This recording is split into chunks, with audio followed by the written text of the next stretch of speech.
Hey, Shalom, Israel. We the Israelite School of Universal Practical Knowledge. I'm the Commander Yahanna. I'm Precinct Officer Barack. I got Precinct Officer Kadar Ma rocking and rolling with me. We out here in Springfield, Virginia. Just to do a couple of interviews, talk to the people, just get their insight about how they feel about the recent death of Tyree Nichols, who was murdered by 5 black police officers in Memphis, Tennessee. Never too fly to pray. You know what I'm saying? Once again, just getting around asking a couple of people the questions. I'm Precinct Officer Barack out of the Israelite School of Universal Practical Knowledge. Right, so a lot of people consider us a hate group for simply coming out here and telling blacks, Latinos, and Native American Indians the truth according to the Bible. That's one of the biggest parts that we was failed growing up, is we were never actually taught the Bible by the people who had it in their possession to teach us about it. So nonetheless, which is why I say it's ironic. So we come out here, we tell people that that Christ is black. We tell people that blacks, Latinos, Native American Indians, that we the real Jews. We give them back their identity according to the Bible. You understand? And for that, some people say that we are a hate group. Right. So what I want to ask is, are you aware of the death and murder of Tyree Nichols in Memphis, Tennessee? Yes. Yeah. That's a tragic thing to watch. Did you see the video? Yes, I did. Unfortunately, that's something I did see. I understand. So with that, so in light of that murder being broadcast, being caught on the body footage of these police officers, would you consider the police force to be a hate group? I would consider that it definitely has pockets of hate. Just like I do have family and friends that are law enforcement, but I do feel like it does have pockets of hate group. Even the FBI has said that the police force has a lot of racial profiling and racial groups within it. Sure. Right, and I definitely understand where you're coming from. See, a lot of times when our families and everything is connected, a lot of times we can start to try to balance those things out. See, now, so when we come out here and we telling people the truth, we get that, sometimes we get that love-hate relationship, and sometimes it seems like we a little bit afraid to speak up and say that, okay, that is the police force actually a hate group? You know, saying when we talk about they doing the crimes, when they murdering unarmed black men on camera, like, would you say, like, that's pretty, you got to be pretty bold to know that your body camera is on and say the things that you say? Did you hear what the officers would say? No. One of the officers that said, I'm going to beat the mess out of you with my baton when I catch you. One of the officers that said that when you see all of these things and knowing that your body footage is on, when you see that the ambulance is there, the paramedics is there, the EMPs is there, and nobody's offering any sort of help or assistance, you know what I'm saying? And then later on the brother died. You know what I mean, for a traffic stop. Later on, the brother dies. You see that on camera. Those is things that are hateful actions. Like, the police actually commit crimes against unarmed black men, but yet we the hate. You know what I'm saying? Yet we the ones that come out here, we preach and hate. We talking about this because we say that God love blacks, Latinos, Native American Indians. But of course, that's considered hate to some people. That's considered when nobody is giving love to us, not even our own. The 5 black officers, a lot of people's trying to swing at them and punch at them. Well, they wrong as can be. However, they was just trying to be the best oppressor that they could possibly be. They was trying to be the face. If you could talk about somebody who's put on a uniform, and you look at the behavior or actions and take the picture off of it, take the face off of it, you would have thought that a white officer did that, because that is the behavior of who? You look at times past, slave patrol. Right. You look at the police brutality in past. When you hear police brutality, who do you think? You think of, I think I've seen everybody, a little bit of everybody, but I definitely, coming from a black male, I think of a white officer. You think of a white officer. Yeah. You know, when you hear somebody got shot by an officer, do you think it's a black officer or a white officer? Your truly first instinct is of a white officer. When you hear that somebody's is being beat on national TV, you would normally think that's a white. From what I've seen, a white officer. When you talk about somebody that's being chased down and they, being chased on foot with the helicopters, who's in the helicopters? Normally white officers. They're normally white officers. So when you look at what those 5 black men did, those 5 black officers did to that brother, would you say that was the behavior of white officers? When you look at the history, what I've seen and what I've seen from them, that's the behavior of those individuals. So would you say it's the individual, or would you say it's the system? Because my next question would be, how many times would it have to occur before it's like, okay, that seems like the culture of this thing?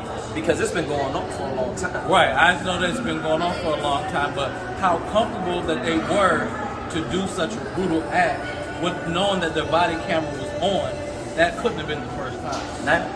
You're right. That's a good point. That couldn't have been the first time, but at the same token, when we look at just how you said, like how old they were to know that your body camera is on, who normally commits crimes with the body camera on? I can't say normally because we're talking about this particular act, but we don't know their history. Right. So if we knew their history, and once that comes out, if it ever will come out, then we can speak on fact of the normal this or the normal that. But we're speaking of what happened and what we actually seen. Right. So we can't put it. We have to put the blame on the person that did it and who chose to do it, because they beat him for how long? For a long time. Right. For it to be the content to knowing that what they were doing. Right. So when we take that instance right there, it's going to be a part of the statistic. It's going to be online with the George Floyds. It's going to be online with the Michael Browns. It's going to get brought up in all of these things that we talk about police brutality and society. This instance right here with Tyrese Nichols is just one. It's just one out of many. Right, so the actions is very familiar. When we talk about getting shot in the back, we talk about being pulled over for a minor traffic stop. We talk about wrongfully accused of a crime. And then we so destroyed as a people, what's the first thing we say? He should have just put his hands up. Right? No, he shouldn't have ran. That's a lot of times you'll hear that from us.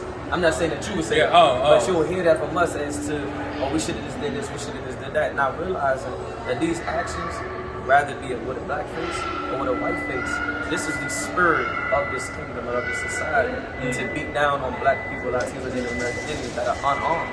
How could you say you fear for your life when I'm trying to get away? If I'm running away, how could I fear for my life?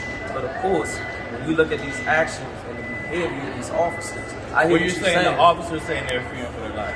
The officers saying that they fearing for their life. I wasn't fearing for my life. Right. You gotta imagine. With somebody running away. Right. With somebody running away, they get shot in the back. How could you fear for your life if you shoot somebody in the back? You understand? Yeah. So when you're looking at the game up on that brother, it's 5 officers. He was given no fight back. Right? It's 5 officers. When you look at the fight back from that, you gotta really imagine, okay, to know that your body camera's on, to do the actions that you did, to hit in red zones, the critical zones of your body, your head, your torso, and when you hit these different areas, those are causes of death. Those are harmful by death. So when you look at those things, and these officers, would you say that they was in the mindset of, I'm going to get away with this? Because you got to imagine, you look at the last few instances where we died on camera by a police officer. How many officers got convicted? Not too many. Like 10%. If that. Right. That's, if that. You know what I'm saying? Yeah. So with that being said, so when we come out here trying to bring out the truth of blacks, Latinos, and Native American Indians, we trying to show that, listen, man, this is the culture of the society. This is the conditions that we live in. Right. We are destroyed people. We got our own. Now that we done made promises and we done made friendships with America, now we got our own harming our own. That's what really goes on here. You know what I'm saying? So now we being considered, sometimes some people look at us as a hate group, and we coming out here just trying to keep it a band with black people, trying to tell them what's going on. And the Bible is saying what? That we supposed to be these watchmen. You understand that black leaders, our leaders, they dumb dogs. You see this thing and you don't bark. Imagine you had a dog, and that dog, when that intruder comes in, it doesn't bark. It doesn't do its job. So now, Al Sharpton and these other Christian pastors want to show up after the body, want to show up at the funeral, dancing and laughing and shucking and jiving as if it's something to smile about, as if it's something to celebrate about. We're going to celebrate the memory of him. We got to get the justice first. We should go after that first. And a lot of times we don't really see that we have an enemy until it's our son, until it's our wife, until it's me, until it's your brother, until it's your baby boy, until it's your baby girl getting slammed down on camera. A lot of times we don't really see that. Hold on for a second. This thing is evil. Right. You know what I'm saying? So with that, everything that we talking about, not just the incident with Tyrese Nichols, would you say that the police force in its history is a hatred towards black people? I think we got to start where what the police force even started with. It was to catch slaves. So that's where and would you say that was hateful? Very, yeah. That was a group of people. That was a group of So people. they are a so it is individuals. So it is, you do have, because like I said, I have family, so I can't sit here and call my cousin or call my uncle a hater when they're actually being in there trying to fix and trying to change different things in there. That's a good point. Let me give you an example. If you know me, you have cousins and friends and family who you know are not people who hate. But Right. if they join the KKK, is the KKK a hate group? That's different. But are they a hate group? No, because they're not. Yeah, they are, but they're not here to serve and protect. But is the KKK a hate group? Yeah, they are. So walk with me for a second. If they're a hate group, and I say I'm not hate, but I join the hate group. You know, there's plenty of people who roll with Hitler, where a Jewish somebody who's been murdered by the Germans, even though they aren't Adolf Hitler because they got that uniform on, they hate them just as much as Adolf Hitler, because even though you want to stop this violence and stop this bloodshed, you still have that uniform on that is murdering my people, that is committing genocide of my people. So my thing is this: how many more deaths before we just say boldly that, damn, okay, these are hateful acts? Yes, it's individuals, but when we take history and we combine these statistics here, this is a hateful group. If I walk around and I murder unarmed black men, is that not hateful? Yeah, like I said, it has hateful pockets. And I what will are the stay parts with that's that. not hateful? The people I know. So I can speak for the people I know. I can't speak for people I When I don't. say, okay, even the ones that we know, you gotta imagine. When you look at how destroyed we are, when you look at what them 5 brothers did, when you look at what, you know, these officers do that, rather be black, white, Latino, whoever it may be, when you look at the actions of beating down on somebody, shooting somebody that's unarmed, who's not trying to harm you, you understand what I'm saying? And then you look at that behavior, that is the behavior of our oppressor.